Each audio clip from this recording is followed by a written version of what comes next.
Start my feet now. Okay. I see you there. I see a picture. I got the buffer set. I got the music set.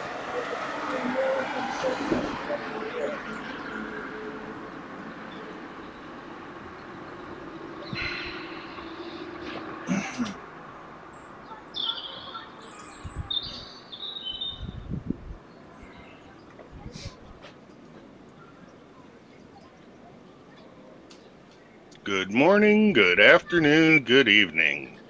Wherever you may be, you're now in the new way on Steampunk Radio with 2 E's. I'm your host, Dr. Lenny Time. You're either on the TuneIn app or on Radio CO or on steampunkradio.com or in internet space listening to this as a podcast.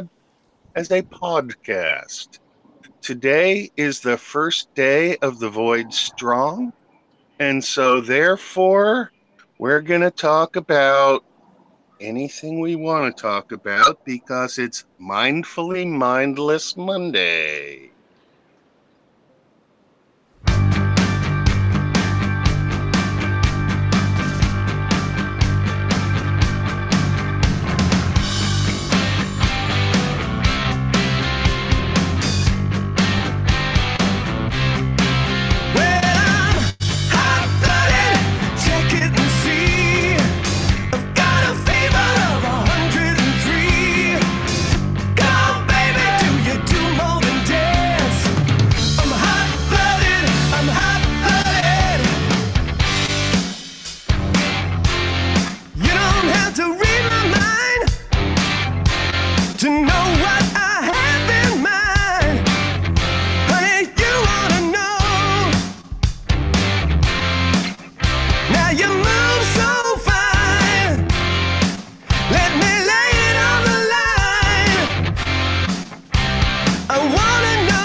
Hot-Blooded Foreigner, 1976. Oh my, that was freshman year in college. Freshman year in college, 1976 was also graduation year from high school. 1976 was one big party. I mean, the people who graduated high school in 1976 are the most responsible people in the world today because we had the responsibility as high school seniors of putting on a party to beat all parties. This was the 200th year anniversary of the wars in 1776, and we were totally brainwashed to know that this had to be the biggest, bestest, hugest party of all time. And since everything in life is about bigger, better, and best, the American way, truth and justice and the American way, just what Superman was out there to protect. Superman from Krypton, in his disguise as Clark Kent, reporter for the Daily Planet, went about being a mild and meek-mannered man and falling in love with Lois Lane, who was in love with his alter ego, Superman, and wouldn't give Clark Kent the time of day. Doesn't that explain why society 50 years later adheres to that story 100% and everybody's sex life is totally screwed up because you've been taught morals, you've been taught ethics, and then you were taught not to bother with the morals and ethics because they didn't mean anything anyway? Just follow what Hollywood wants to put on the television set, and you too can be Donna Reed and do it however you wish to. Hey, Dennis. Welcome. Got your mic open. Oh, okay. I didn't realize I was on. Yep, that's okay. You can mic back off. I'm in the process of talking to people about 1976 and the big party we had celebrating what was to become the epiphany of life for most people of the era, because there was really nothing to do in that time of America except sit there and take it. I mean, Vietnam was now over, and the whole thing was we were in post-traumatic stress trauma because the 60s were the 60s. And it was about killing people and taking drugs and killing people and taking drugs. And the hero of the era was a guy named Charlie Manson. And he had a bunch of people who were into killing people and taking drugs. And the Beatles sang about it. Helter Skelter, it must be true. Or did the Beatles sing Helter Skelter before Charlie Manson decided to take drugs and kill people? I don't know. Charlie Manson's been up for parole like 25 times, and each time they trot him out there, they listen to his story, give him a little bit of hope, and say, "No, not this time, Charlie. Bye-bye." And Charlie Manson was one totally, totally deranged person. The only person who didn't ask him how deranged he was Charlie Manson. Charlie Manson inside himself knew what was going on, but he wouldn't tell you or me because he was talking to himself in enough different personalities that you could flash forward 30 years later. And you got this guy who was called the Unabomber, and his name was Ted Kaczynski or something. Or Kuczynski, or I don't even remember what his name was, but he wrote this treatise, and it was a long-winded, very detailed criticism of the whole society. And he sent pages of it to people with bombs. Nothing wrong with that now, is there? I mean, this is America, a bomb for every pot. Wait a minute, it was a chicken for every pot. No, a pot for every person. That's what we need. We can change the altitude, and maybe that will change the attitude. And you know, sometimes you just got to return back to human scale and ask yourself, what's in this for me?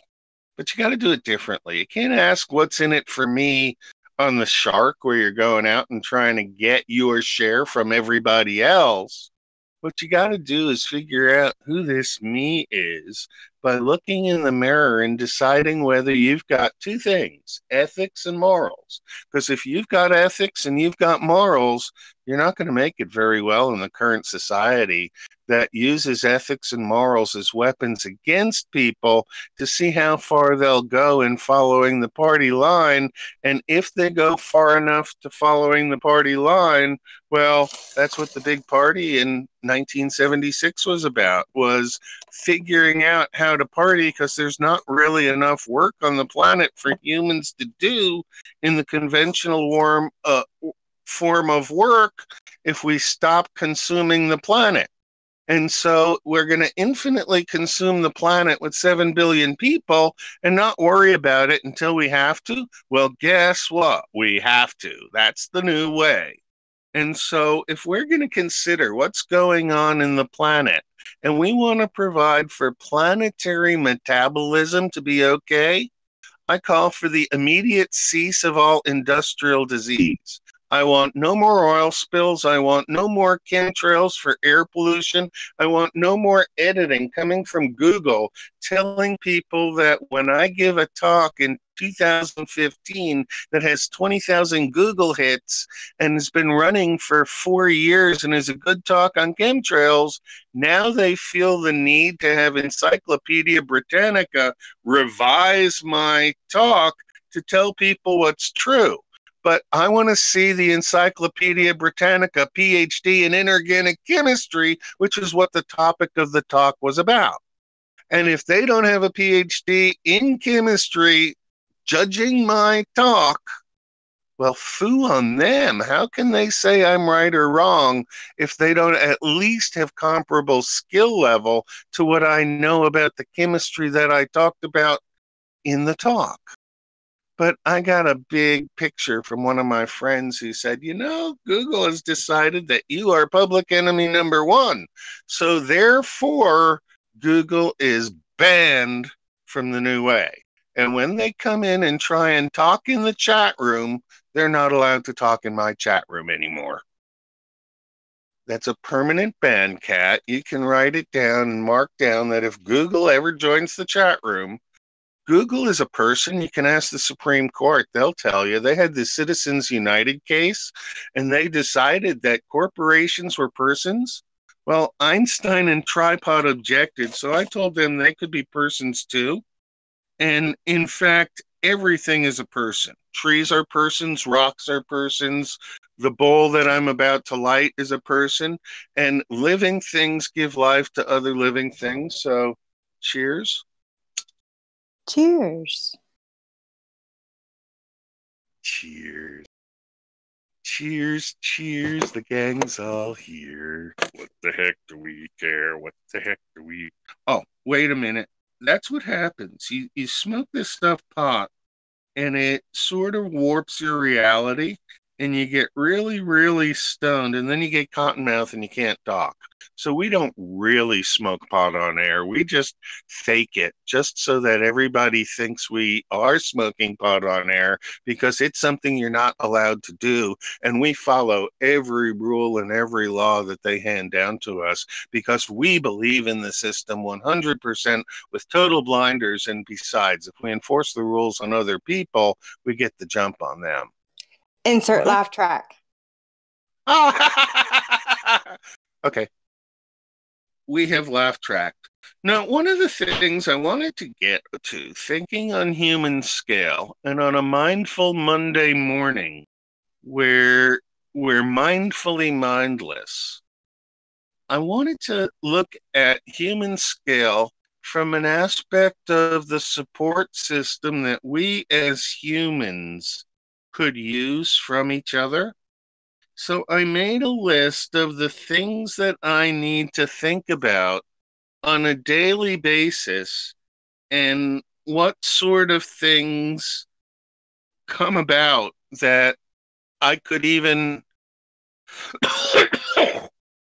excuse me, what sort of things do I do myself that I would have no problem sharing with other people, because it's just as easy to cook a meal for 4 as it is for 1. And by cooking that meal and feeding 3 other people, those people don't have to worry about spending the couple hours in the kitchen, so that my 2 hours of time in the kitchen to feed 4 people gets supposed matched by somebody doing cleaning and somebody doing bills and cash flow analysis and somebody doing safety issues, let's say. So what sort of things are there that I do, that the group does, that every individual does, that we could use in a support system so that humans could support each other in ways that we can just exchange with our buddies and friends? And cooking a meal is an easy one. Cleaning a house is an easy one. Visiting with other people's pets, that's real important. If somebody's pet doesn't like you, that should tell you right away that the wavelength of vibration between you and that person probably isn't going to see eye to eye. But if you can get along with anybody's pets, I seem to remember some movie somewhere where the criminal, I think it was Hudson Hawk, had a way of just looking at the pet and making it a buddy, and just became buddied up to the pet, so that no matter what the guard dog was, the guard dog would let the guy through because there was instant trust. It was a great tactic. I've been working with Izzy the Wonder Dog to figure it out. The bills and the cash flow, yeah, most people aren't good at money. If there was a person who within the community could handle everybody's accounting tasks and bookkeeping tasks and just do it on a regular basis, that divided over everybody's time, everybody could contribute 2 hours back to that person in a different way, and they'd never have to do a single portion of their own, what shall we call it, slave work? Because we all slaves and we know it. So we might as well slave to us other slaves and not slave to the massa, because the massa ain't watching the hen house anymore. In fact, the massa owns the hen house because him a criminal and him ain't playing fair. So I ain't playing with that guy. Transportation. Wouldn't it be nice if you just had a driver? Or wouldn't it be nice if you were the driver, you could at any time get somebody to Uber with and take them off on a journey? It's always nice having a riding partner, and some people who don't drive around don't mind the travel. But travel distorts your time frame, and whenever you move horizontally in position, it affects your sense of time, that your frequencies get raised. And the idea of the new way is to ground your frequencies, not raise them, and to look at things from a grounded model instead of an excited state, and realize the excited state that they've got everything ramped up to is just a cue drop away from falling apart. And so step back, watch the LARP. It's a live action role play. You don't have to pay any attention to anything going on, but laugh at it, because otherwise you'd be crying. But getting too attached to the way things are and thinking that other people should be attached to the way things are is not a way that I want the new way to be. I think that forcing people to attach to things that are icky makes them deal with this real life crisis as though it were a real life crisis, where in fact it's a Hollywood manufactured crisis just to get us all out of our ground states. And so the more you see people getting into the mode of attacking other people, the more you realize they've dove in to the cult of personality that has become human culture right now. And that's human culture for NPCs. It's not going to work for us in the new way because we're having no part of it. And I heard about the television show Stranger Things in a conversation this weekend. And I'm one of those people who totally believe in Stranger Things, but not in the Montauk related history that the television is telling you that these things happen.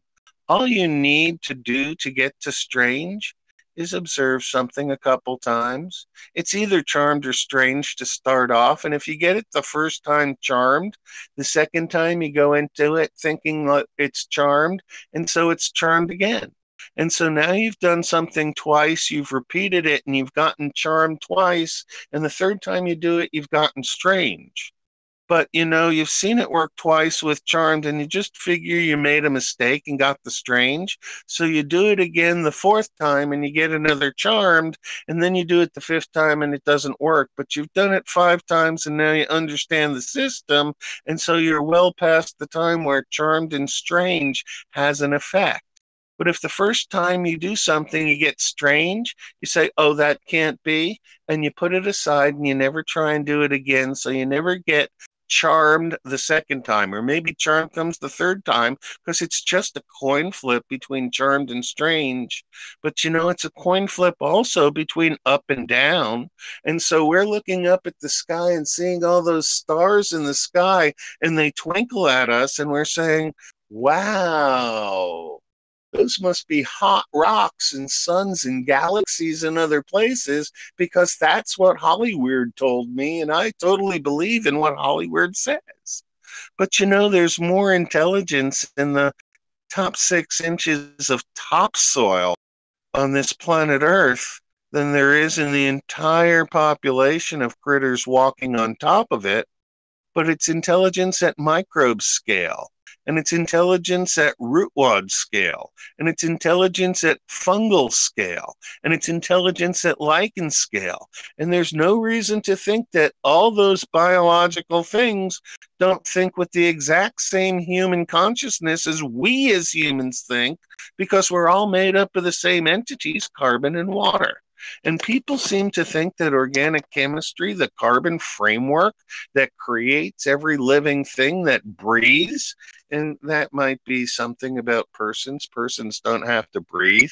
A corporation doesn't have to breathe, so it can pay enough politicians off to spread chemicals in the air for some perceived threat that entitles them to spray barium and aluminum and strontium into our air, to the point where Harvard University, these bastards of bastions of leadership that everybody looks to because Ivy Leaguers are so smart, has a guy named David Troll or something who's out there saying, oh, we need this to stop global warming. The whole climate change stuff is really royally screwed, and it's not true.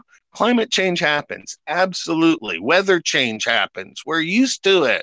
But what they're doing now is full spectrum warfare against the earth.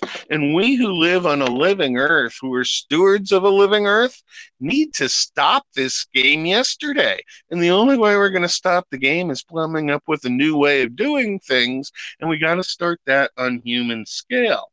So let's talk about communications. Humans need to communicate with each other, but we communicate by Facebook and tweeting. What the heck is a tweeter? I know a woofer and a tweeter, they're dogs and birds. Or a woofer and a tweeter are components of my speakers. But this twittering, chirping, insanely trying to use 140 characters to get an idea across that requires an essay? But, people don't know how to read anymore, so they can't really read essays. They need a meme with it. And it's funny to watch how the memes are screwing with the computers, because the computer can't read the letters on top of the picture because it's trying to resolve too many pixels. Well, that's the way to mess up the computers. Let's start pixelating everything in forms that the computer just starts going into endless loops with itself and crossing its I's and dotting its T's. But if we do that to our computers, then we don't have them to use. And we don't want to do that because my computer is running my radio station while my tablet is running my chat room. So I can talk on the tablet and talk on the radio and have both things happen simultaneous anywhere in the world you might be, because this is the new way, and we are going through advancement of technology because 100 years of buried technology is going to be released all of a sudden when the dam breaks on the information game that's being played, and you don't have good information. I don't have good information, but I have good information in one area. I have real good information in the chemistry of metabolism because I'm a chemist who has spent 40 years trying to find mechanisms that explain metabolism. And on a human scale, I don't care very much because I'm not a member of the cult of personality that requires other people to affirm what I know for me to, in fact, know it. And so I play the game from a point of knowledge, but I know what I don't know. All I know is that whatever somebody tells me something, there has to be a mechanism to get there from here in the way that we were dealt the cards in our linear system of games that we play here on Earth. But they changed the game of that, and that kind of pisses me off. And since I'm pissed off a little, I have to do an altitude adjustment. You'll have to bear with me.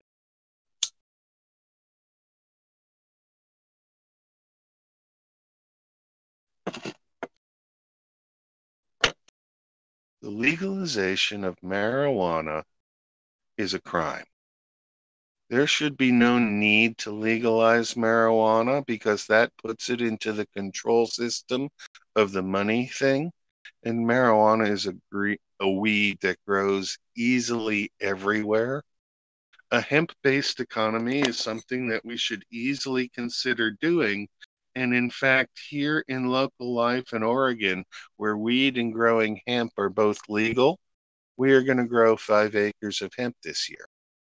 So I've spent 3 years on the property, living here, getting to know the trees and the layout of the land. And there was a stream underground, subterranean, that ran through a field enough to keep 3 clusters of trees going in the middle of this field. And since the field's been fallow for 25 years, the trees, well, I didn't get out there to count the rings in the trees, so I don't know exactly how old the trees were, but let's say easily a century for some of these. And these are big oak trees, or are they maple? No, I think they're oak, because if they were maple, we'd be tapping them for syrup, and we don't tap them for syrup. But maples and oaks, there's trouble in the forest, there's trouble with the trees, because the maples want more sunlight, and the oaks ignore their pleas. The trouble with the maples is they quite believe they're right. The oaks are just too greedy, and they take up all the light. Well, the end of that song, the trees are all kept equal now by hatchet, axe, and saw. I mean, you get what you need and you need what you get, but those trees that I spent 3 years with hit the saw last week. And it's part of planting the acreage in hemp to where they're going to bring in big machinery and level the land. And the trees were just out of place for where it needed to be. And in order to get progress in human scale, sometimes life has to be sacrificed.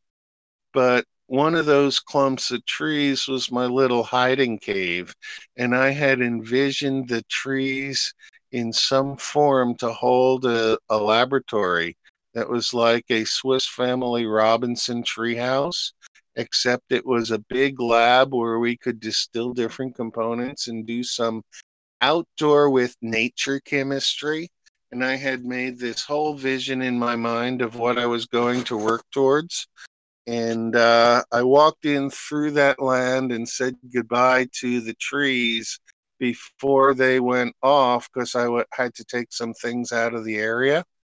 But now the trees are down and I really need to go and walk and see what the damage is, but I don't want to bring myself to do it. I did it with a couple other trees, and I know what it is to lose friends like that. But trees are long-standing friends, and to have them cut short in the effort, in the act of progress, is just another way where corporations as persons have replaced trees as persons, and that's not acceptable on human scale. And we need to each as humans figure out what our human scale is. We need to ask ourselves some real questions like, what's our time frame? And by what's our time frame, I mean, what do we do with the time within our 16-hour days?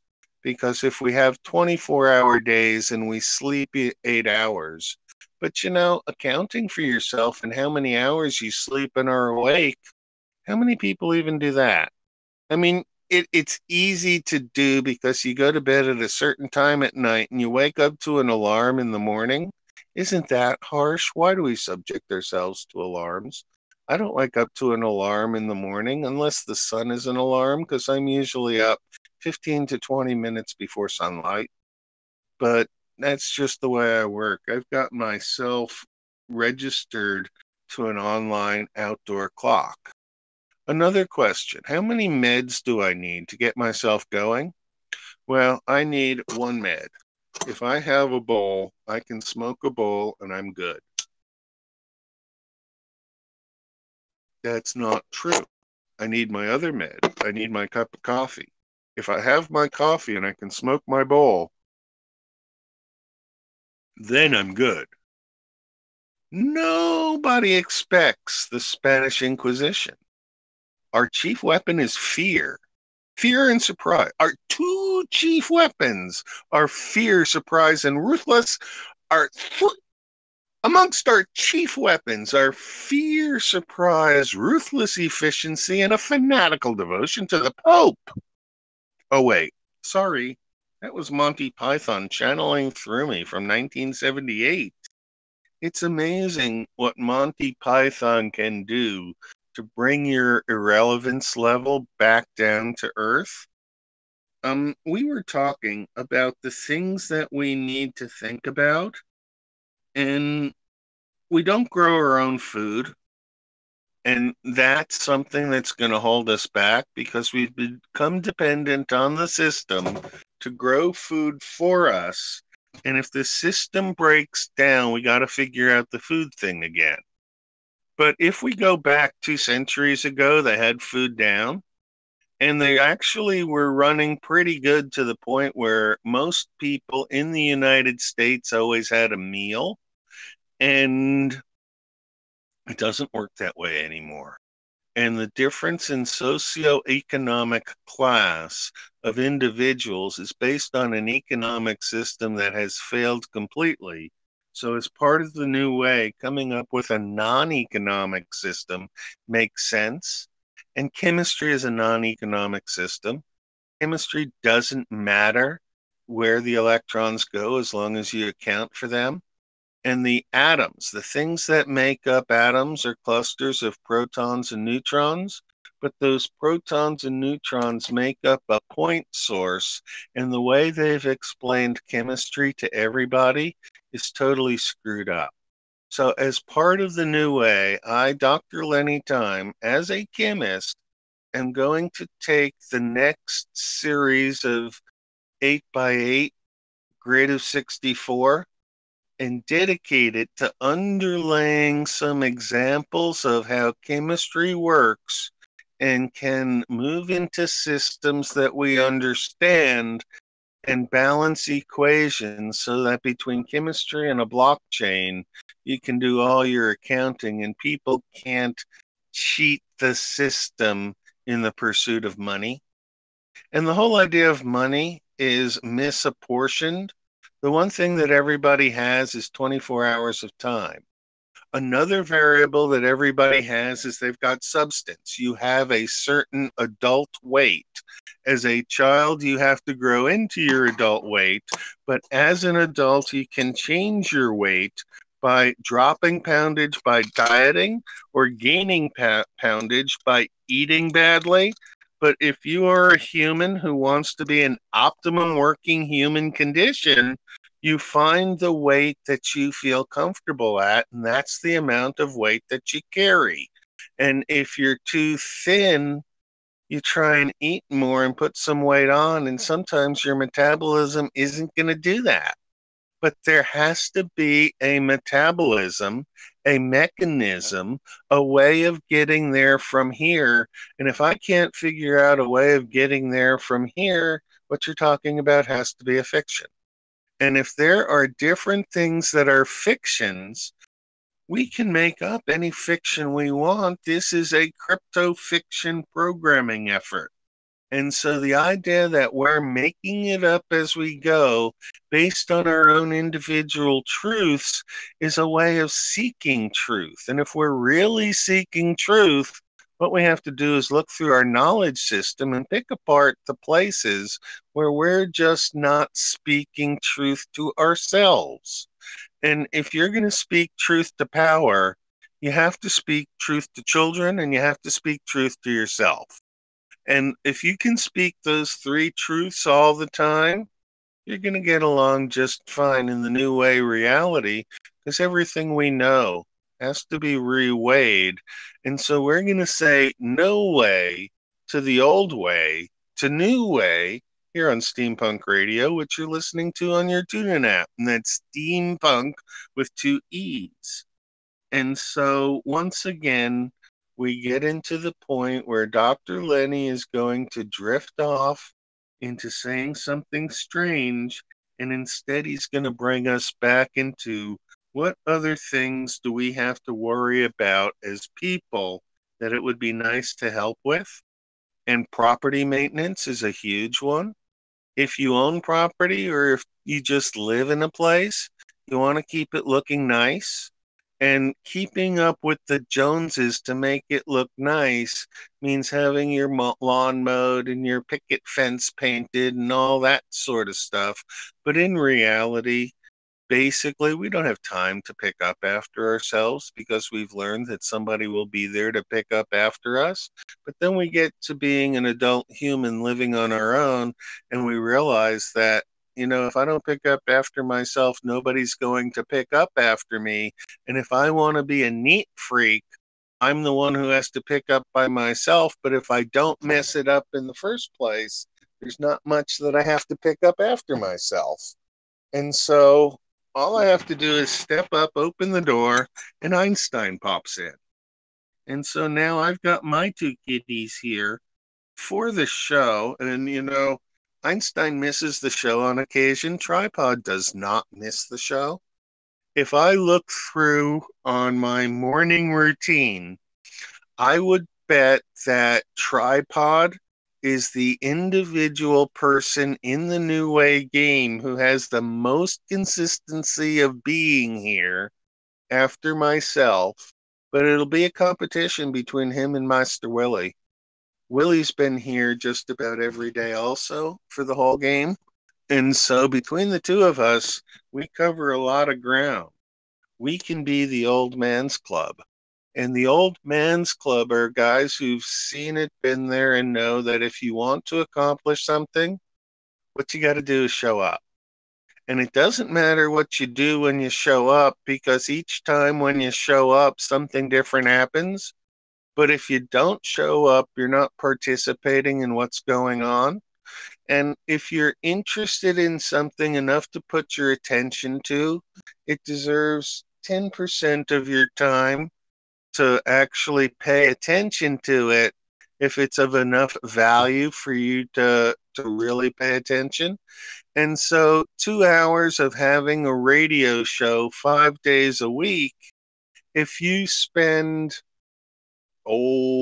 that's 80 hours of radio. If you spend 8 hours on the show during that 80 hours, it shows that you've got enough interest in the show that you're following what's going on.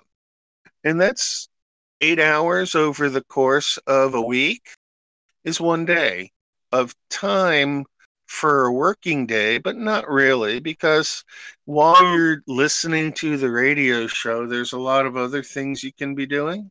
But it would be interesting to track ourselves and how much time we spend interacting with other people, interacting with ourselves. Just keep a number of the number of persons currently in the room, and then look at how many of those persons are human and how many of those persons are non-human. And with me, the group that I live with is Izzy the Wonder Dog, Einstein, Tripod, Peter. And so we've got 2 humans in a group of 5, and I have been keeping track for 3 years about the property flow of how many people come on and off. And in all the time that I've been here on property, this current time period from winter solstice to spring equinox is going to have the most total people on the land on a daily basis. And for me, who's been a hermit for so long, interacting with other people has reached the point where now I'm getting behavior judgments on what I do when I'm alone. And that's nobody else's business how I spend my time when I'm alone, because I'm not alone. I spend my time communicating with Einstein and Tripod, Izzy the Wonder Dog, nature, and other things. And the fact that other people don't have the high tolerance and respect that I do for how nature works is something that I've accommodated to, but I got myself into my own world where I didn't have to pay too much attention to what other people think. And the harsh reality is that that world has now come back and found me and said, you can't be a group of one. You must be a group of however many we need to gang up and protect our stuff from others. And the more people that collect and the more stuff we have that they don't have, the more we need to protect what we have. And our way of life is threatened because other people are telling us stuff that we don't want to believe. And so we're believing the scenario that we have everything to fear about everything. So let's circle the wagons and protect what we have and get ready for the Armageddon that already left the building in my world. And so it didn't quite leave the building. I'm still there in some ways, but avatars of me on different timelines. The one here on the living earth hasn't been paying attention to the Armageddon timeline, and things have transpired on that timeline where the hemp that's growing on the property will be growing on the property on that timeline too. And so we're going to have to make accommodations for people on that timeline who are NPCs to this timeline, but certainly can affect the stature of the fabric of the universe that's been created.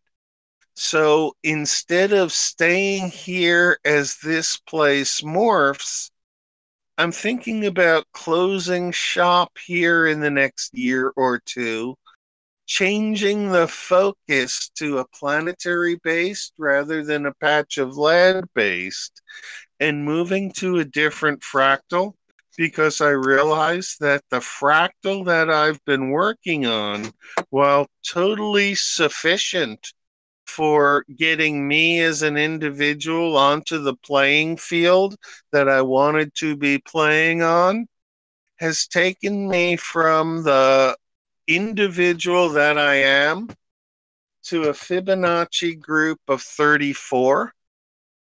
And if I get the 34 members of that Fibonacci group on the same page for the next grid of 64, I fully expect another Fibonacci growth that by the end of the period, we should be past 55 and at 89. But each time you pass a new metric, that metric is disabled from being the next metric of advancement because it's gotten an edge by being the first there. So I think it was extremely successful that we have in the new way hit the total of 34 when the previous game was accomplished by Flame hitting the total of 13. And so that gives me a trajectory that game 0, the initial game, started at 1, me having finished the game of existence, the one-player game that I played for 20 years. The 20 years was a matter of going from Fibonacci 1 to Fibonacci 1 to Fibonacci 1 to Fibonacci 2 to Fibonacci 1, from a very fulfilling Fibonacci of 144 all the way down back into my own 0 point, and spending time alone without being in the persona of a physical body, taking adventures that Carlos Castaneda has written about and several other people's. I learned how to get there the first time doing drugs. And if you're not on the drugs, you can't get there. But I gave up the drugs entirely while in graduate school because I didn't need them, and found that if I worked on my breathing and my aspects of self-control, I could get to the places that the drugs took me to. So after I retired at age 42 in 1997 or something like that, no, it would have been 2000. In the year 2000, I reached the point where I said, I'm ready to retire. I'm done with the BS.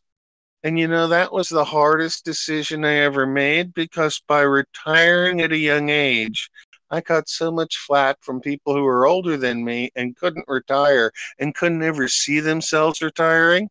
And those people still give me flack because they're still working their asses off, and they've got a lesser lifestyle than I have by retiring at 42, watching my money be looted in 2009 as part of the criminal conspiracy to take down the average middle-class American, and then deciding that that wasn't really important anyway, and going on a metaphysical journey to figure out how things work.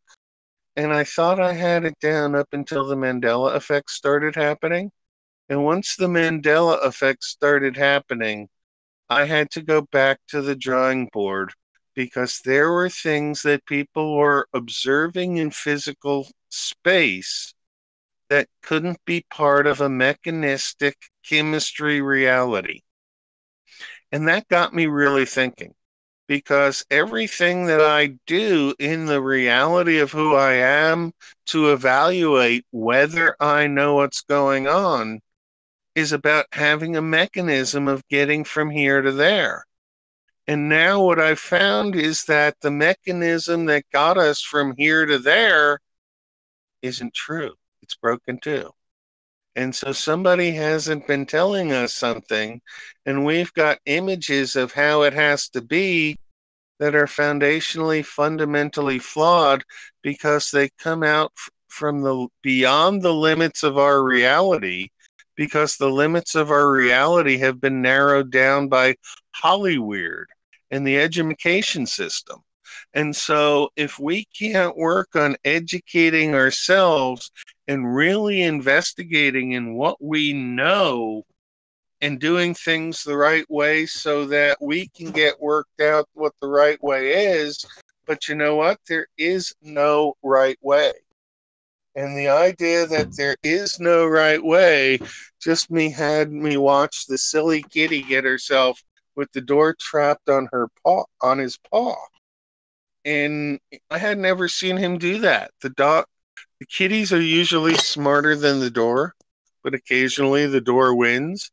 And if I hadn't been sitting there, that cat would have been stuck with its paw underneath the door, and the door holding it down, and there's a way that the door catches because the weather's been cold, that it's not easy to move for the kitties, and they have to put their weight on the door, and they're usually fast enough to be able to do that. So watching a kitty not function as a kitty is a tip-off that we're in a wrong world.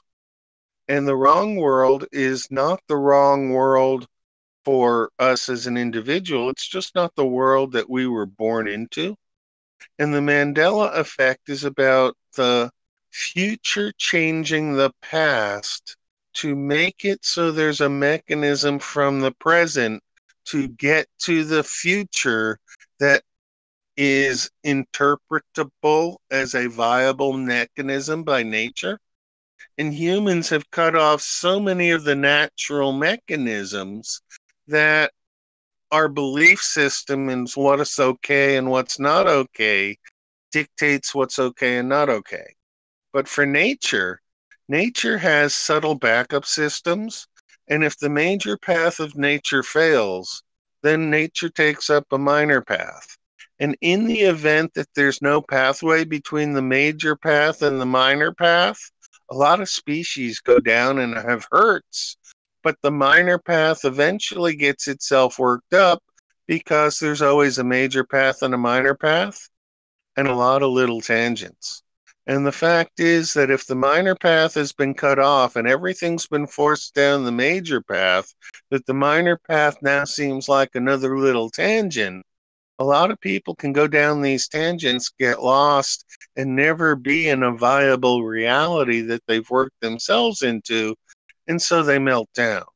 But when you melt down, you don't necessarily come back in the same time period. You might be quantum jumped into a different reality because the meltdown that you experience was an irretrievable excuse for your own personal holograph. And if your holograph is no longer in the main holograph, you're dead. Born again, reincarnate, go do it again. But something's not right in the game, and we're not dying and leaving our bodies. We're dying and returning to the same body and continuing on from where we were. And we get enough chances that it's like the video game with Dirk the Daring, where you jumped onto the log, and if you fell off the log, your body skeletalized, and you went back about 5 minutes and had to get to the point where you had to jump the log again. And eventually you figured out the sequence of pushing the button and moving the joystick to be able to jump the log, and you were able to get across the river. And the game was to get into the castle and rescue the princess.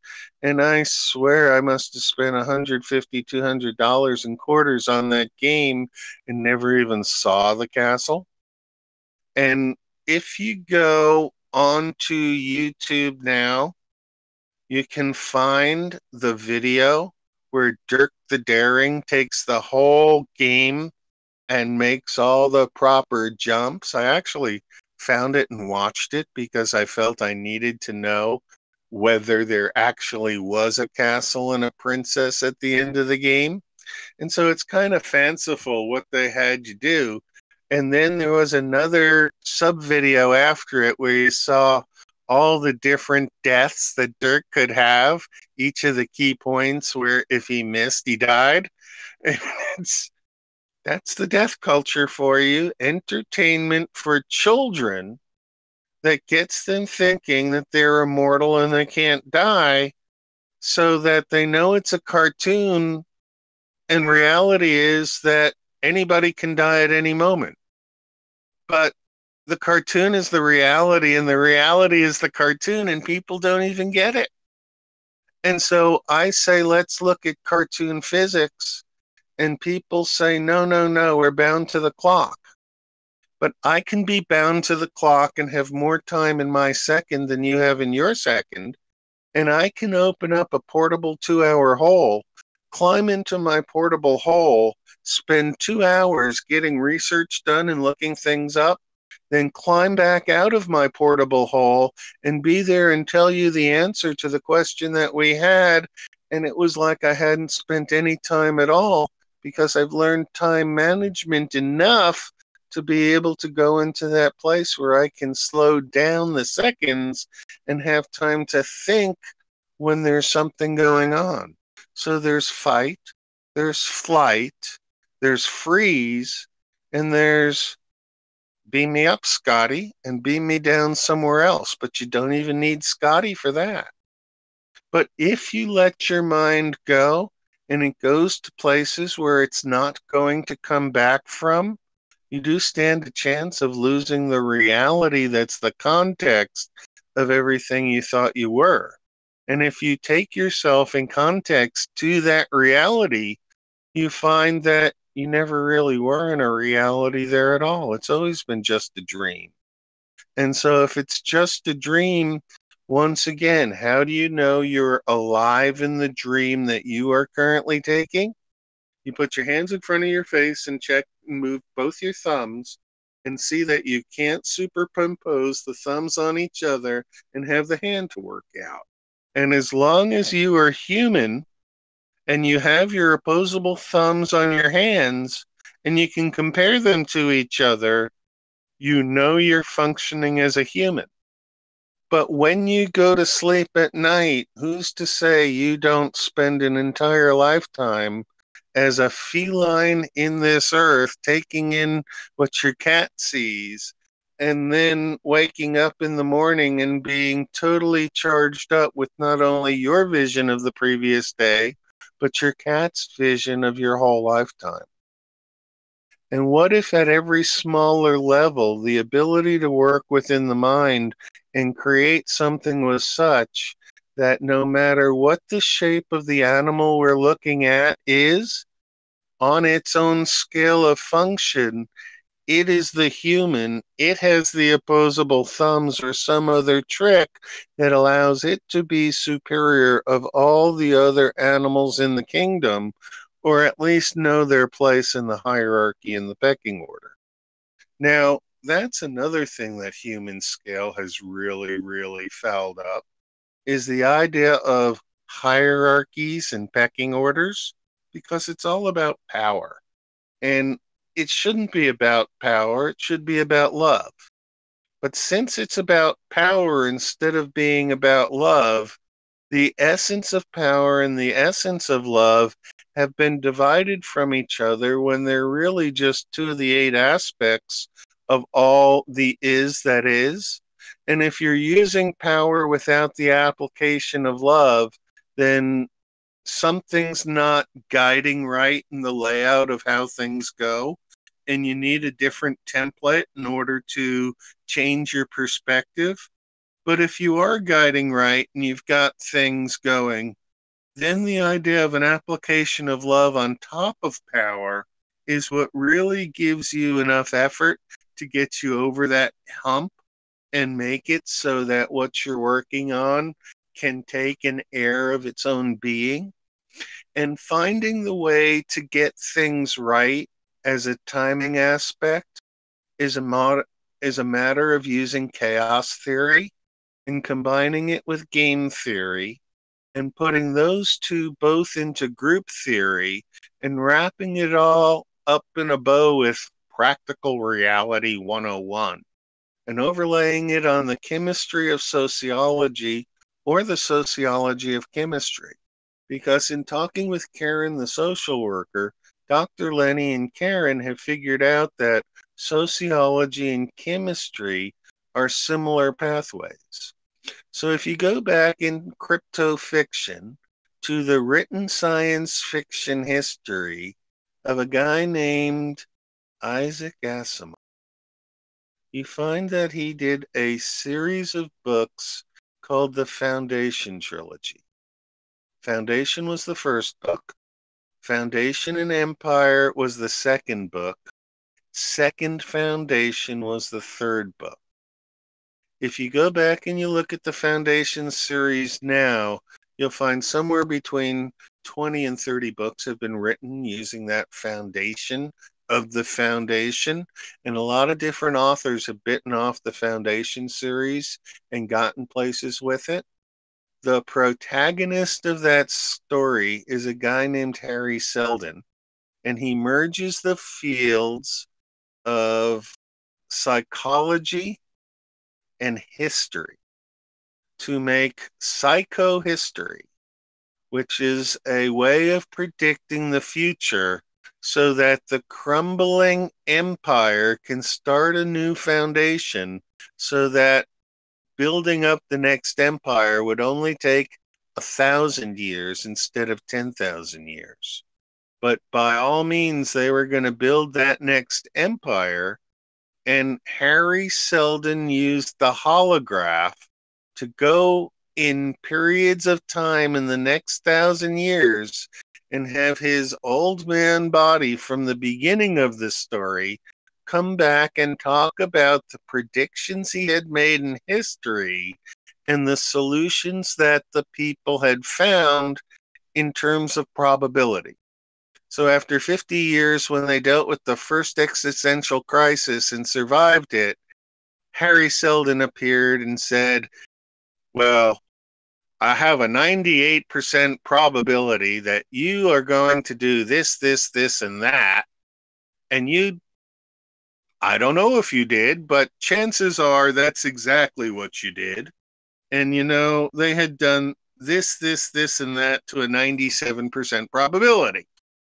And so history was following along the right line. 150 years, it was down to 93%. And then after 150 years, there was a big crisis and it got all the way into the 80s, like 82% or something. And then after like 250 years, he comes back and something had happened in history that he didn't predict at all. And so the books took a tangent and they're really, really worthwhile reading. And that's as far as I'm going to lead you down the foundation story. But understand that foundation is a basis of the new way, and that psychohistory and sociochemistry are one and the same as an idea.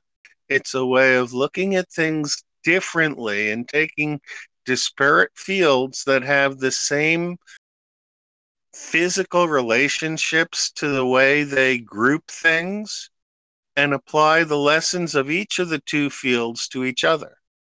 And what I'm thinking is that it might be time in the next phase of the new way to choose some more fields to combine and have people develop a sense of perspective that can look at different fields that do similar things under the same rules and see if the collection of all the different rules caused by the Tower of Babelism of modern scientism, which puts everybody in their component and only informs you on a need-to-know basis, can give us a picture that we can all put together, and we can do it like one big new way jigsaw puzzle. Because everybody has components of what the reality of truth are, but nobody's individual truth is quite convenient to the whole consensus truth. And then there are other whole consensus truths, such that the Mandela effect is a breaking down of consensus truth. And the reality is that different people experience different things in their lifetimes, had different interpretations, and there's more than one interpretation to how history actually came down now. And so if different people experienced different histories within the same period of time, lifetime, the idea of having multiple worlds that we all live in and having the main course of the action dictated, but the specifics of any action open up to free will, gives us an opportunity to try a lot of different things that may work or may not work, but give us the tools to put together in different ways to get out of the problems that Albert Einstein said can't be solved in the mindset that they were caused in. And so it's 80 years. It's time for the collapsing of a mindset. And so I've talked a lot for a Mindfully Mindless Monday about things that are mindfully mindful. And we had started this rant in the idea of looking at things that we're interested in taking care of on a personal basis, but wouldn't mind having outside help from another person who could handle some of the slack so that I can pick up some of your slack in one area and you can pick up some of my slack in another area. And we can do that as a community for the advancement of everybody who's part of our community. And figuring out how to do it virtually will lead to figuring out how to do it in reality, and the only place we can go is up. So transportation was something, maintenance is something, property issues in general, people who own property, people who rent property, people who lease property. There's a whole lot of property rights and property stuff that's about things where the things don't care about it, but the humans do. And there's a lot of misconceptions of who is responsible for what, and current contract laws about lawyers soaking money out of both sides. So we got to come up with better ways of dealing with legal issues, with medical issues, with safety issues, and most of all with entertainment issues, because right now the stuff we entertain ourselves with is horrid. The selection of what comes out of Hollywood, I don't even pay attention anymore because I'm not in the idea that I should deliberately cause myself dissatisfaction. And there are some times when I need to in order to get a jump start on things, but how much should other people be allowed to put things on my radar screen that I don't really care to know about? And it's a philosophical question because sometimes people get onto a bandwagon where they think everybody should know about something. And I don't have the stomach to deal with things that I don't care to know about it. But over this weekend, there has been a lot going on in the idea of Michael Jackson. And no matter what anybody says, when you say the name Michael Jackson, people automatically start putting labels on what they think about when they hear Michael Jackson. And there's so many different faces of Michael Jackson that I had been exposed to in my lifetime, from the 8-year-old in front of the Jackson 5 to the Thriller to the plastic white man that sort of became his over-ending thing. Meow meow. Michael Jackson is one of those people that the more you look, the more complex he gets. But I guess somebody decided to do a 4-hour hit piece on Michael Jackson and go into the really gory, disgusting stuff of allegations about somebody who's already passed. And that seems to be the hot button issue for all of America. And it's lurid. It's not something that I'm interested in dealing with. I don't think the cult of personality is anything that I want to pay attention to, but there are people out there who think that it is important that everybody knows what's going on and passes judgment on something. And I wonder what our system is when you have to force people against their own innocence to wake up to the fact that there's some really selfish, mean people out there. And to me, turning off the selfish, mean people means living in my hermit hole and not dealing with situations where people are mean to each other. I don't go to movies. I don't laugh at sitcoms. I don't find things funny that other people find funny. And I don't like being pushed to pay attention to things that I'm not interested in paying attention to because they hurt too much to pay attention to them. But that's what's happening in the outside world right now, is that the fight has gotten so dirty in America that people are forcing their belief system onto other people with no opt-out. And if you're not with us, you're against us. Where we go one, we go all.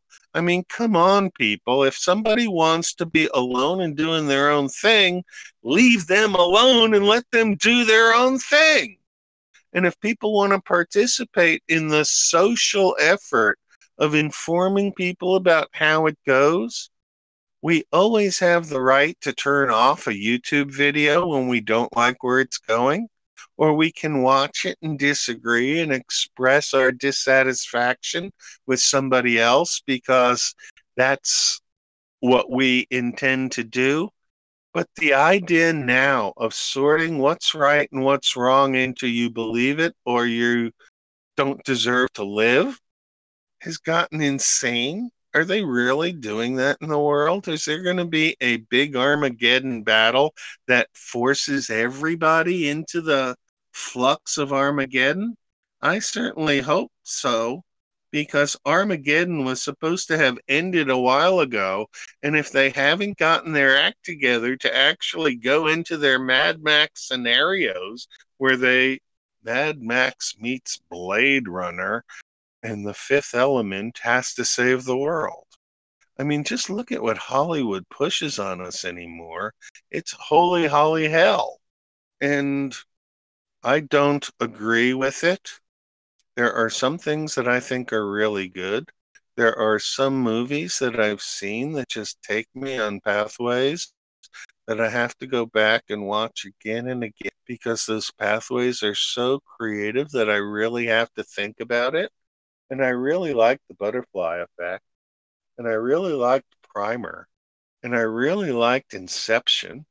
And there are movies about time and time travel that I've just learned to relate to in such a way that we have the time of our lives.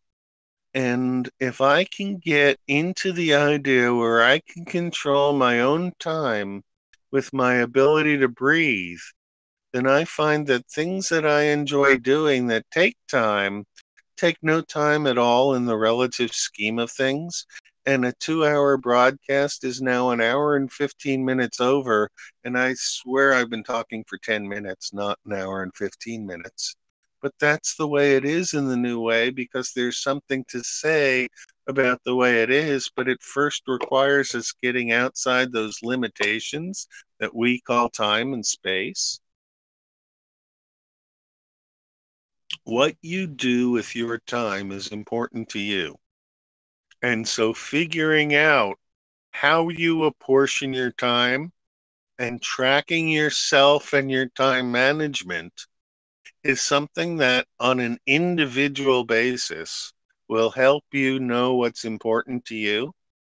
And making a decision to totally isolate myself out of the world of people to get back to human scale as a group of one and do everything that I needed for myself within my group of one, to where if I didn't have it to be able to do it, I couldn't do it.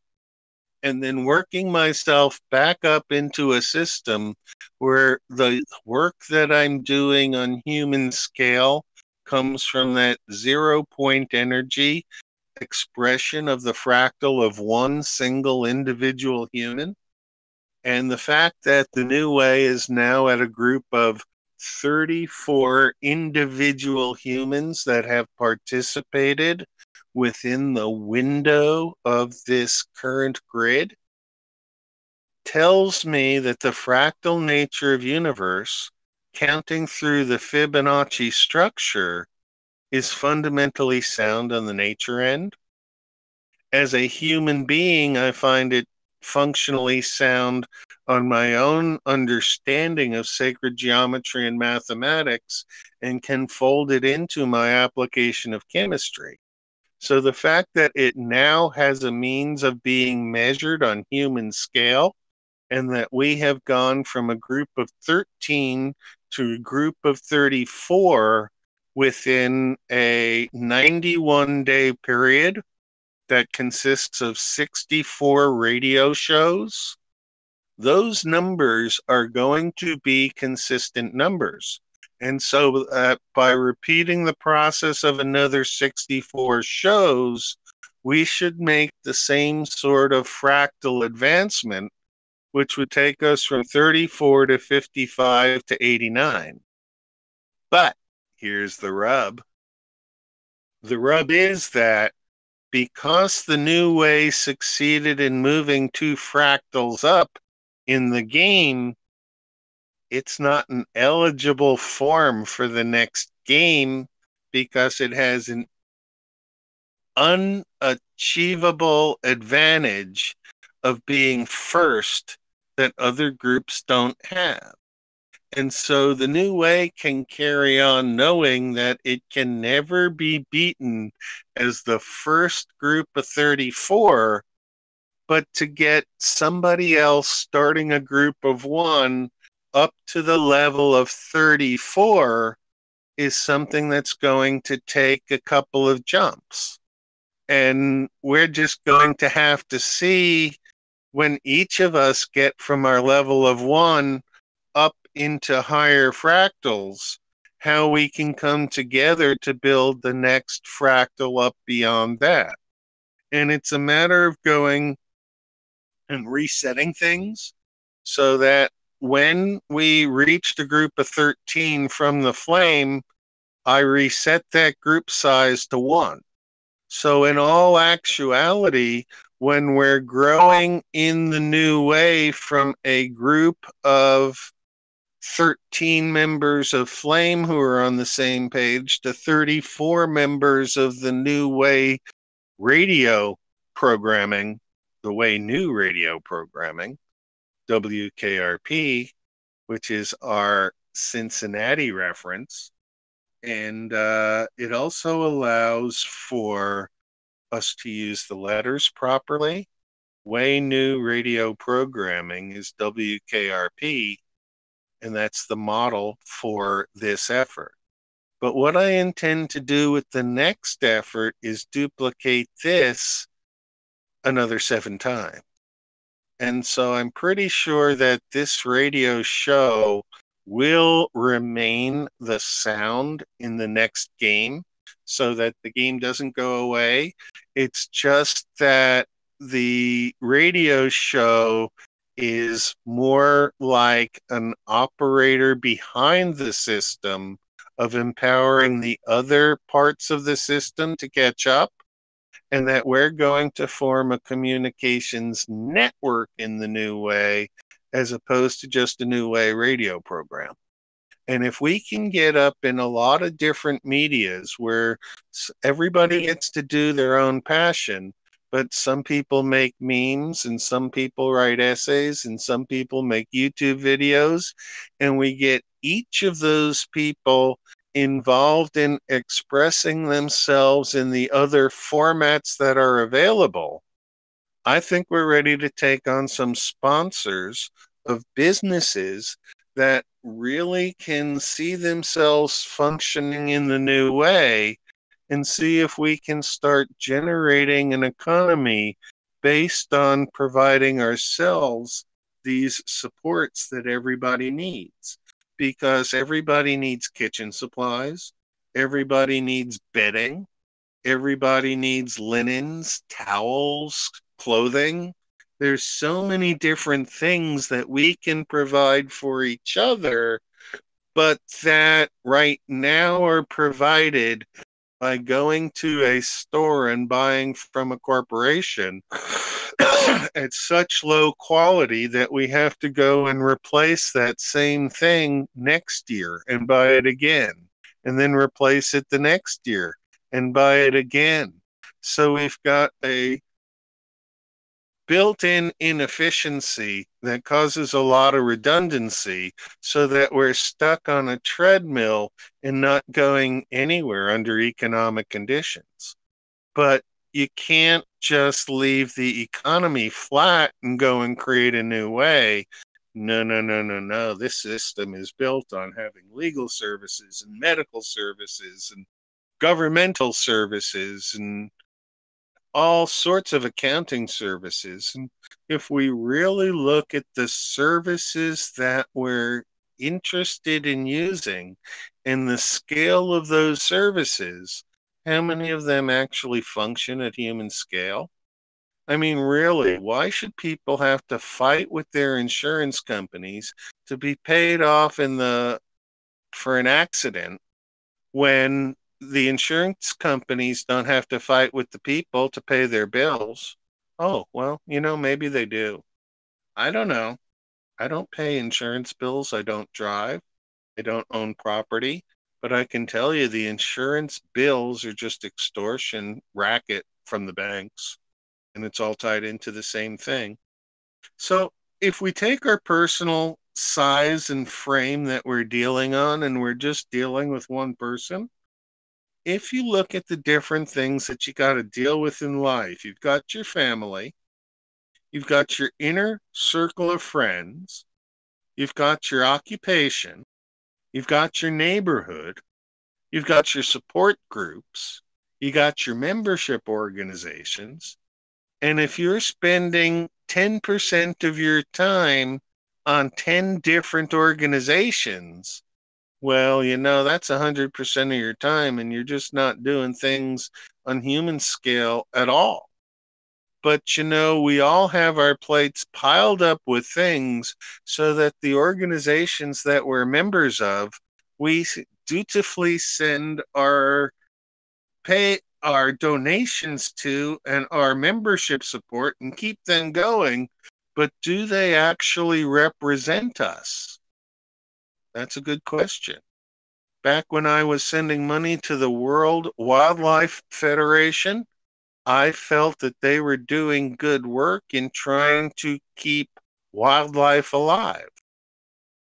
Later on in my life, when I went to work for a zoo and understood from the animal perspective what it was like to be kept in a cage or not, because certain animals were allowed to roam on the landscape, and that was part of the zoo, is that humans could drive through but were not allowed to leave their cars. And so the animals were running on the landscape. So there was a section called Africa and a section called South America and a section called Asia. And we had different elephants and giraffes and ostriches and emus and all sorts of different animals. We even got a capybara shipped over from Australia. But each of the different animals either was allowed outdoor in their region where the mix of animals was chosen so that they all could live with each other. It was funny to watch the elk herd and the bears interact.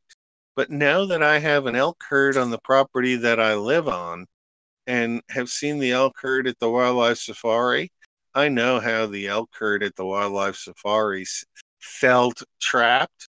And now in dealing with the elk as a human and knowing what I did from the flip side, there's a lot going on that I tend to wonder how nature is going to do this without the help of humans. But I do know that humans are the cause of the problem, not the current solution. And that if we can't find a solution on human scale, well, my friend Carol says that we have about 12 years left. And I just can't agree with my friends who are older who see it all ending. But the fact that they're older and see it all ending is because their generation has used a lot of the largesse that we were sold was there by having a growth model that didn't appreciate steady state. And steady state economics versus growth economics is a real different sort of handle. But nature works in steady state, not in a growth parameter.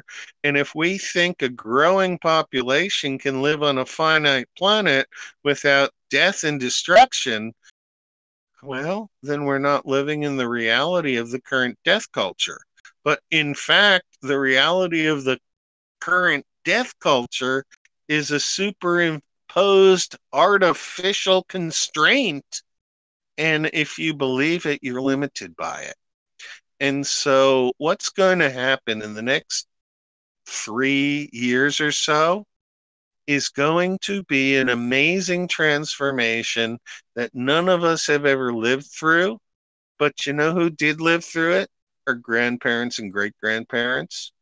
And people who were born in the 1930s or so had the opportunity to grow as a child through this time of despair and reach a point to where the progress was turned from a total negative to a total positive, but the total positive was an inverse reality of total negative called total positive, and it took for now to get from that negative to the current positive. So a current flip of reality is going to take us into Neverland. And Neverland is that place where Michael Jackson was, and it's just troubling to go down those rabbit hills, because the rabbit hills and the rabbit holes will take you on different types of journeys, and the rabbit hole is deep, but the rabbit hill is piled with horseshit. And the horseshit has built up to the point where you don't know what's true and what's fake, but we have to hold ourselves to a different current reality. And each of us has our own reality that we live in. Passing judgment from one reality to another reality can be done on a personal basis, but let's face it, it's a bull in a china shop where you break it, you own it. And if you're going to break somebody else's parameters of reality, the very least you should be responsible to do is give them some other parameter that they can chew on so that they can replace the instant dissolution of thought with something tangibly real, another mechanism to get there. But that's where the Mandela effect has changed the reality, is that there no longer is required to be a mechanism that you have to go on a path from A to B to get from A to B. You can now beam it to Scotty and he'll beam you back down, and you don't have to be between A and B to get from A to B. And so this idea that you can be in multiple places at once consciously, I don't know. Consciously, I'm all here. But how many other avatars of me are in other places where they also think that they're all there, and they're doing things that affect the lifestyle differently than what I'm doing here? I'm here as Dr. Lenny Time, creating an alternate reality crypto fiction radio show to tell people that the possibility that there's more out there than they believe exists. But I'm bound to call it crypto fiction, because if I called it real, they'd lock me up again in the loony bin. And the first time I checked myself in, not the brightest move, but it functioned to get me out of a situation that I didn't understand at the time. The second time I was coerced in, but it was a choice between either the loony bin or the jail. And I honestly had thought that the jail had been chosen, so that when I ended up at the loony bin again, I went, oh, I know this place, and proceeded to do my best full McMurtry, and followed the lead of Jack Nicholson in One Flew Over the Cuckoo's Nest, and found my Nurse Ratched, on whose skin I needed to get under.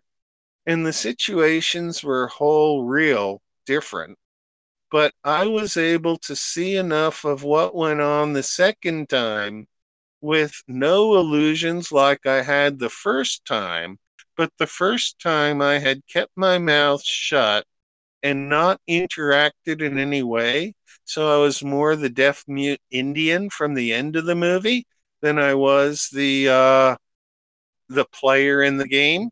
So I learned very well, and that with somebody who was an insider for the fourth or fifth time in the local rules, I was able to pass myself off as a doctor. Not that I was trying to, but that other people thought that I was just there trying to do a study in which I was being a patient to look at the quality of care that was available to the patients. And, if I was in that position, I could make a lot of suggestions that would improve the situation for patients in the loony bin. But, they've closed most of the loony bins because it's too expensive and most of the population is totally loony anyway. We all grew up on Looney Tunes and, what's up, Doc? I believe in Marvin Martian. I believe in instant Martians, just add water. I believe I just heard the chainsaw going, and that means it's 8:30 this morning. And that means that it being Monday morning and the light just coming out, they messed with our time. They messed with our time this weekend. They turned the clocks on us. Hey, Karen. Hey. It is Monday morning. It's the dreaded sanitation day for the dogs. Oh, is Golden Wizard here? No, he is outside guarding, making sure none of those fools damage our fence. But I just chimed in because when you were talking about the hospital there, I had this image come across. I don't know if anybody here in the ordinary chat room have seen What About Bob? Movie with Bill Murray. And for listeners out there, if you've seen it, you'll know the scene that I'm probably thinking of right now. But basically, it's the whole comedy, the premises is based on What About Bob? Bob is this, just, obsessive compulsive disorder, completely, quote unquote, mentally ill person that just can't even function and takes extreme measures to even just get out of the building, much less get to an appointment. And slowly throughout the movie, he basically drives his first psychiatrist to the point that his psychiatrist is like, I'm leaving the country. And he does his due diligence and passes him on to care for the next psychiatrist, which Richard Dreyfuss plays, the character of the psychiatrist. And they have a meet and greet before he heads off for his summer-long vacation. And this is not going to sit very well with Bob. So Bob manipulates the system to find out where his psychiatrist is actually vacationing. He ends up basically being able to track him down there, and the psychiatrist tries to outsmart him throughout the whole process. He writes him a prescription to take a vacation, and when Bob enthusiastically accepts the paper prescription that says take a vacation, he does just that, but he takes a vacation in the same town where Richard Dreyfuss is taking a vacation with his family, and his children just love Bob, and Bob's embraced by the townspeople, and this drives the doctor just literally increasingly more insane. And then he kind of robs his bit on Good Morning America, because he happens to be there when the crews show up, and they're like, oh, this is great having an actual real live patient to talk about how your book Baby Steps works. And after that, he's just had enough, and he networks with his buddies, and he gets him institutionalized to a state hospital. And the director takes Bob in, and Bob is he goes into the hospital, and he ends up just making friends with everybody. He has better insight into the patients that are around him than the actual staff do. And the director, she calls Marvin up, the psychiatrist, and is like, okay, I'm trying to save you from embarrassment. He doesn't belong in here. There's no need for him. And he's like, what do you mean? And he goes to the psychiatric institution, and he walks in upon the scene where basically Bob is like the center of attention, and he's got staff and patients, all kinds of people sitting around listening to him telling jokes and explaining how life works. And everybody is just like putty in Bob's hands, and just the doctor, he can't take it. And so ultimately it escalates to a point where the doctor ends up having a nervous breakdown because Bob just isn't fitting into the compartments that we try to put people into. And so when you were telling me about that hospital experience, I just thought it'd be fun to shake things up and add a little reference to one of my favorite sitcom movie, but comedy movies. What About Bob? Yeah, I find that Bill Murray is one of my favorite actors. The role he played in Groundhog's Day was a classic. The Caddyshack role was a total classic. And there was only one movie where I really, really didn't like him in it, and that was the movie Lost in Translation. Yeah, that was not a good movie. No, it was not a good movie, and it misplaced his talents because he wasn't funny and he wasn't allowed to be funny. But now that you go back and look at the whole character over the course of that career, boy, it seems to me that Hollywood can take a basic truth and create a fantasy out of it so that everybody understands the fiction of it, goes home and doesn't believe that that's how reality actually works. But in fact, it is, and we can do ourselves a makeover by moving to another town.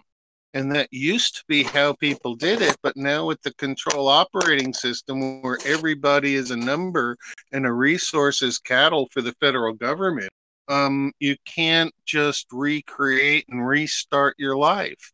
And if people haven't been given the opportunity to choose their own niche, they're stuck as some cog in a wheel somewhere. Oh, yeah. And that's what the new way is about, creating something new, a different way of dealing with all this.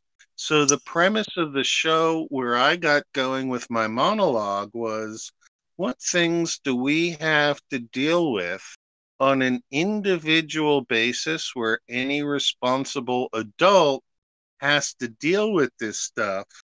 And then how do we find ways of passing it off so that within the community, everybody's doing what they enjoy doing? And if I have to cook a meal and I enjoy it, I can cook a meal for 6 people, and those other 5 people don't have to spend the 2 hours cooking that meal.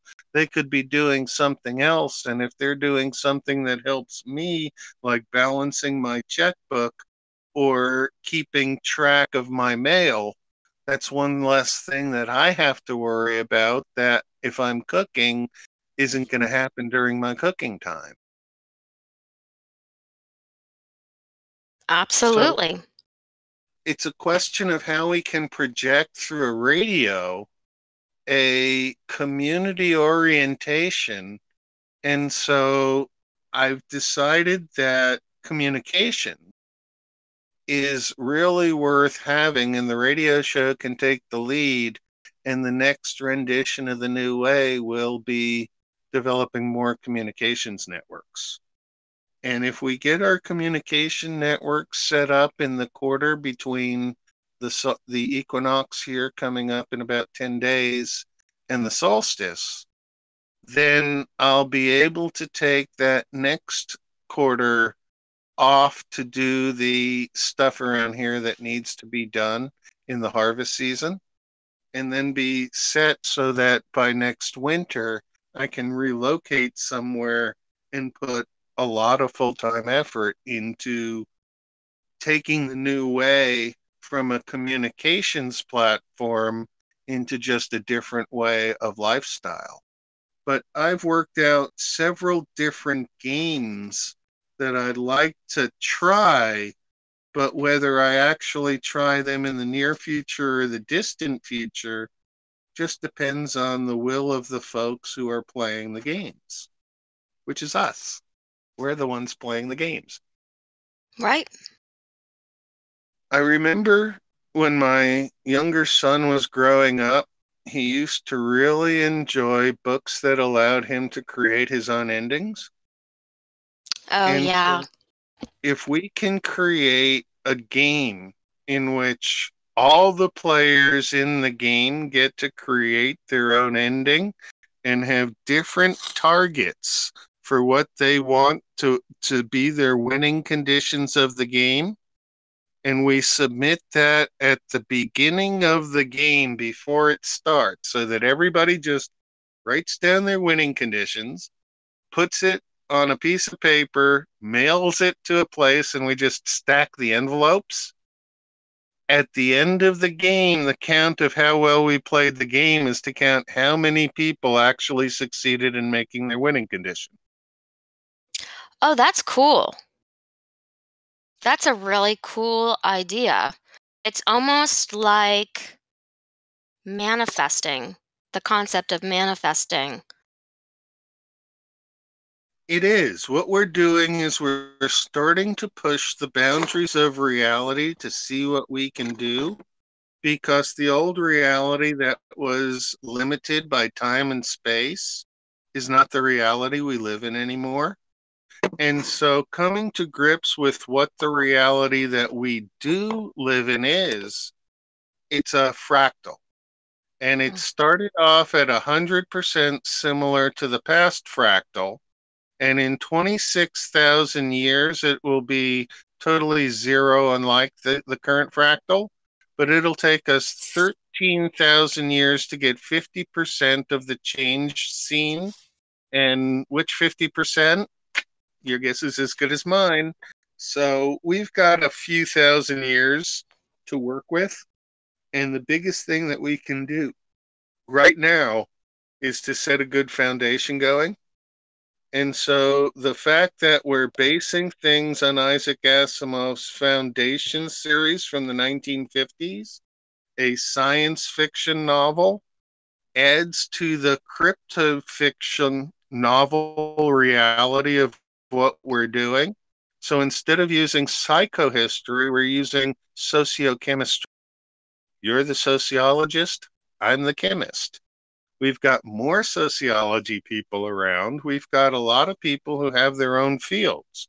So if each of us can take our own fields and analyze the concepts that we come up with to see if it works within the field that we've been used to, we're going to change the morphogenic field of what it is to be human to being what the morphogenic field of a being of water experiences, because we know that every plant and animal and rock on this earth that is a person has water in it, and that's the common glue factor. Mm-hmm. So we'll become a water-based radio show. People will have Fluid. to us. So would you prefer to be the backstroke, the breaststroke, the high dive? What part of our swim team would you like to take? Oh, I love those. I'm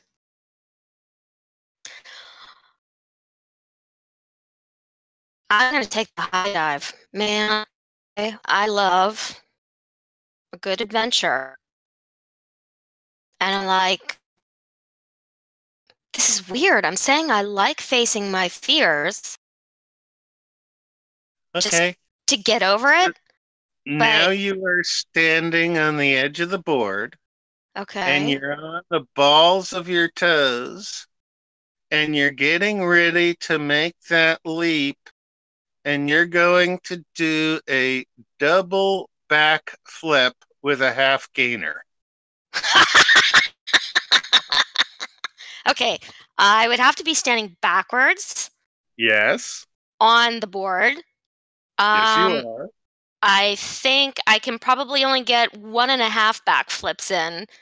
Like, I automatically reflect to the high dive that was at my community pool growing up. But if I was to be put on a higher one. You're on a 20-foot platform. Well, see, here's the thing.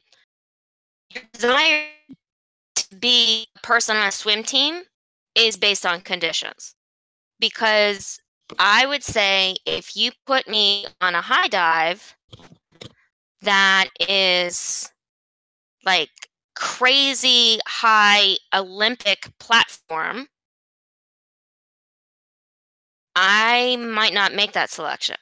But when I envision the quote unquote high dive, because when you say the word high dive, symbolically what conjures up in my mind is an image of the high dive at the YMCA swimming pool that I swam at for 25 years, from So you're birth talking to age about 25. 12 to 14 feet. Yes. Okay. So therefore, you have to be careful because, sorry, didn't mean to complicate such a great exercise. But okay, here's the thing. I love doing the backstroke because at first I was like, I want to be the backstroke. But how far? How far do I have to swim? Well, because if it's really, really far, I'm going to choose the breaststroke. You could even be the one who's doing the medley. I mean, you just have to see yourself as being in that position at the Olympics and being able to slam it off. But who gives those 6 judges the right of holding up cards that say 8.7 when we really got it with a 9.2? But you see what I'm saying? Like, you go to pick a role or a position, and you might not think about all of the conditions that could potentially change your mind up front. I mean, maybe a cautious person would, but me, like, I tend to be like very enthusiastic and embrace the moment, and without thought, I'm like, yes, I'll do the high dive. And then they're like, oh yeah, it's 100 feet above the water. I'm like, wait, that might not be very high. That's really high, right? 100 feet? 100 feet is a lot higher than most high dives are. If you're going 100 feet, you're practicing for your Acapulco cliff diving championship. Okay. So, yeah. Okay. Then I'm going to be like, wow. There used to be a swing. Clemson University, where I went to college, it's on a lake. And there was an area where you could go swimming, and there was a rope. And for all the years that I did swimming and diving, I was like, oh, it looks so easy to just swing on a rope out into the water and let go and fall into the water. But I couldn't do it. I could not do it because, maybe when I was a child, and I just intuitively, because I could feel the rhythm, I could feel the point of suspension that, at a certain point, like there's an ideal point in the swing, like when you give it some, what is that? Inertia, force to get it going, and you swing out. There's a certain, like at a certain point, okay, this is where I let go because I'm like at the most expanded point. Let go, plop in the water, have fun. But I was second guessing. I'm like, this is ridiculous. Like, considering like how much I'm in water and have been in water and like me just growing up, I said, I cannot believe I can't let go of this stupid rope. And the group of friends that I was, they were all laughing hilarious because they said, you should see your facial expression, Karen. You are like so game. You are so ready to have this adventure of your lifetime. And then as you're swinging out, there's just this transformation on your facial affect that's just like, for the love of God. And you like, I held on to the rope even tighter. And I never let go, and I just swang back to the spot where I started. It was really funny. I guess you had to be there, but you're lucky you did, because if you didn't get all the way back, all the way up to the space where you started, you could have been hanging on that rope until it stopped swinging. Oh God, those were the days, though, But sometimes I just envy the mind of a child where, I mean, of course, your body's a lot more limber. Well, what is that? That was poor English. More limber. It's more limb, or it's limber. But I don't even think that's it. I think children just have intuition of Not space, anymore. timing.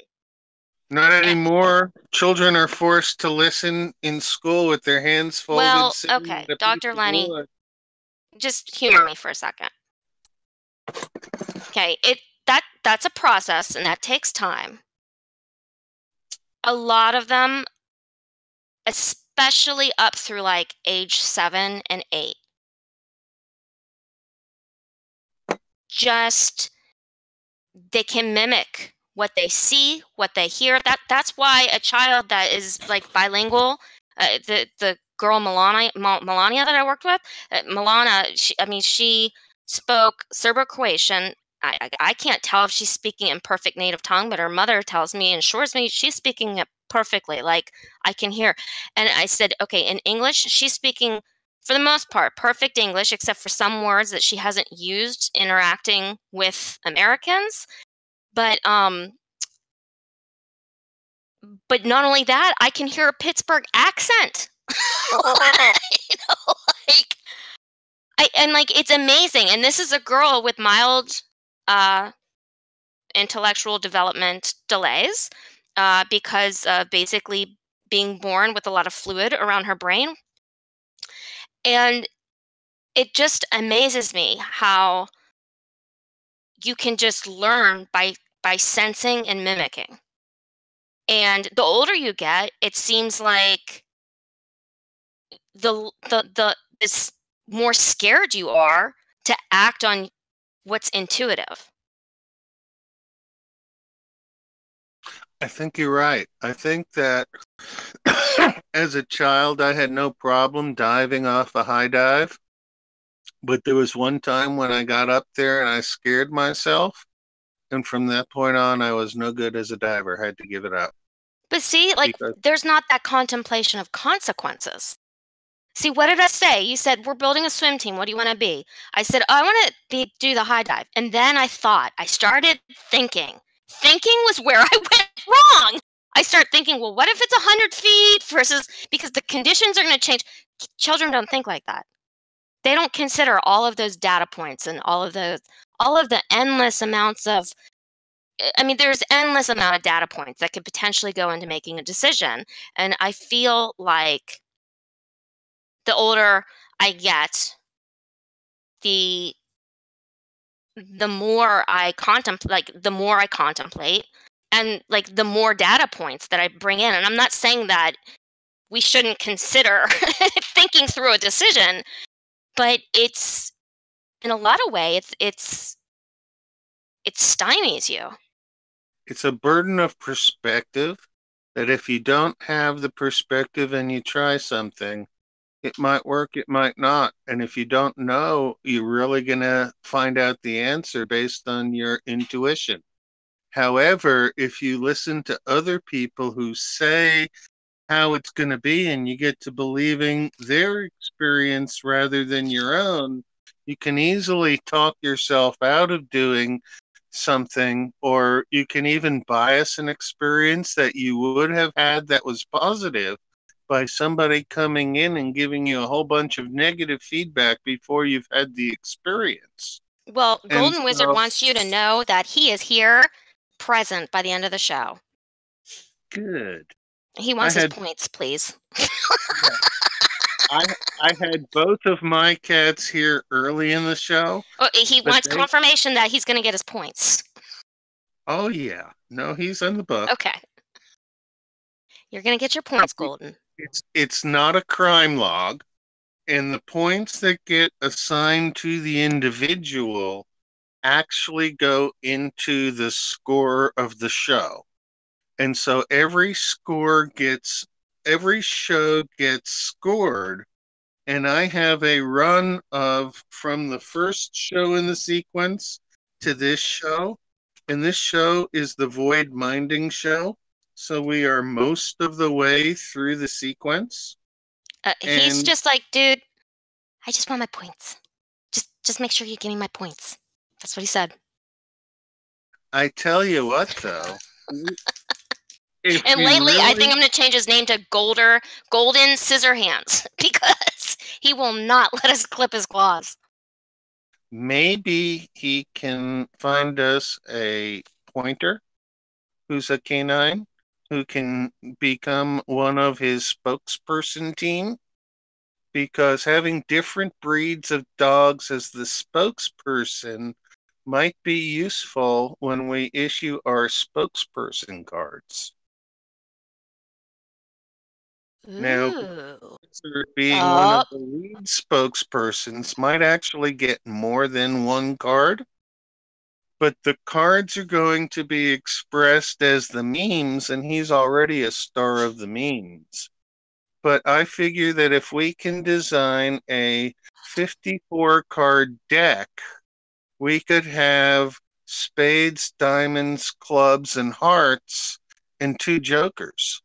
And the back of the deck of cards can be all the different pets and their new way memes, and we could actually have he's playing claiming card product. King of Hearts. He wants King of Hearts.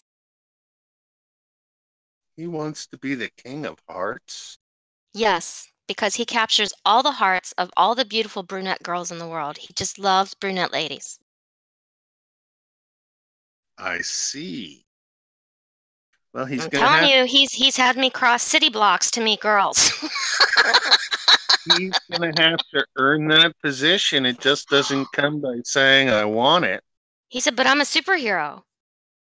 Yeah, well, he can continue doing superhero things. We've got lots of photographs. He's very photogenic. And if we can put some memes onto his face and get it out there, we can decide a contest where people can associate how many different Golden Wizard pictures they can get for the new way, and we'll release those pictures over time and see if somebody can collect the whole set. You know, trading cards are a collectible, and having game cards. My sons used to play a card game that was based on Harry Potter. And so we'd have different potions and scrolls and characters and stuff, and we'd play the cards. Hey, Kat. Meow. Hey, Doc. Hey, Karen. So, for anybody that doesn't know, I am actually Golden Wizard's Auntie K. And he told me that he has some shirts for a photo session. He He's ready does. for his heartbreaker, heart catcher, heart healer. He has a photo whole bunch of session. new ones that were on clearance from Valentine's Day. And he hasn't even debuted them yet. Well, I've been waiting for pictures. He told me that he would get them to me as soon as possible, and I'm not sure how Canine Time works. But if it weren't for that whole bit where I have, no crime log entries ever. Well, yeah, you're immune for crime log entries. Yeah. So, I mean, if it wasn't for that, I'd be telling him, Golden Wizard, clock time. Come on, man. Is he more likely to get the King of Hearts if he does these pictures? Oh, I don't know how anybody could not fall in love with Golden Wizard, let alone with Heartbreaker gear on. So he would win. Okay, he likes that. He likes that a lot. He's got my vote. And all of a sudden, he's like calm. Good. Well, you see, it's important that we look at all the different mechanisms that we're going to have available for the persons who are playing our games.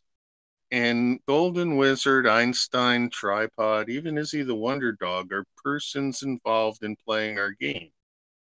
So tracking who they get to interact with might be as interesting as tracking the human that we're tracking also. But knowing how many personal contacts they have, how many... Wait, we're tracking humans? I forgot to put the microchips in. Dang it. I knew I forgot something.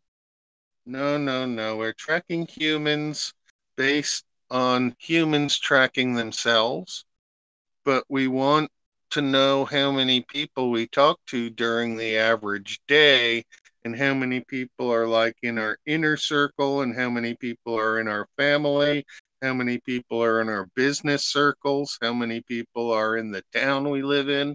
I mean, I just want to get an idea of the levels of human scale so that I have an approximate count of how many people an individual handles within their groups. And now that we've got the new way to a point where the group size is up at 34, that's going to reset to a group size of 1. That means 55 is the next group size, and that's the second one. And then 89 is the 2. And if we can take the next period and make 2 jumps in the quantum stature like we did in the current time period, then that'll get us up to 89 by the summer solstice. And I think that that's a reasonable target, that if we hit that I've calculated a time constant based on Fibonacci, and we'll just see how many periods of growth it takes from this organic group coming together and fostering other organic groups. And that's the whole thing, is that if we just stay as one big group, it'll be different than if we take our big group and have smaller groups that belong to the big group. And that's the show for today. Golden Wizards, let Ladybug come up. Come on up, Ladybug. Come on.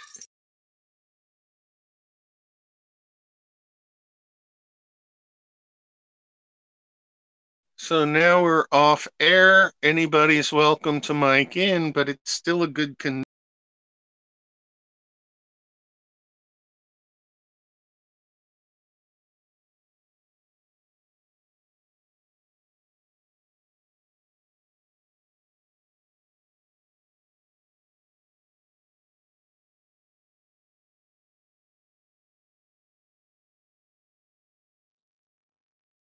We're still working with the damn department to get our fence fixed.